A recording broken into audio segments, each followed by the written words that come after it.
நேற்று வரை திரு விஜயகாந்த் அவருடைய கொள்கை என்பது காங்கிரஸையும் திமுகவையும் வீழ்த்துவதுதான் தேமுதிகவினுடைய கொள்கைன்னு பேசிக் கொண்டிருந்த திருமதி பிரேமலதா அவர்கள் துளசி வாசம் போனாலும் போகும், தவசி வாசம் போகாது என்று பேசிய ஒரு ஜக்கமாவா தான் நான் அவங்கள பார்க்கிறேன்.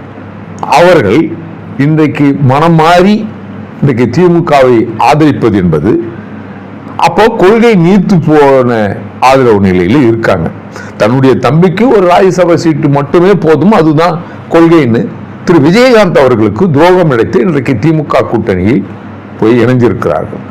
அதே போல விசிக கட்சி திரு ஸ்டாலின் அவர்கள் பல கூட்டங்களில் இன்றைக்கு நாங்கள் ஆட்சி அமைச்சிருக்கிறோம் என்று சொன்னால் அதில் 4 ஓட்டில் 1 ஓட்டு விசிகாவினுடைய ஓட்டு என்று பெருமையாக பேசிய திரு ஸ்டாலின் அவர்கள் இன்றைக்கு அப்பட்டமாக திரு திருமாவளவன் அவர்களை இழுக்கடிப்பது, அலைகழிப்பது என்பது உண்மையிலேயே யாராலும், ஒரு சமத்துவத்தை விரும்புகிற யாராலும், ஜனநாயகத்தை விரும்புகிற யாராலும் அதை ஏற்றுக்கொள்ள முடியாது.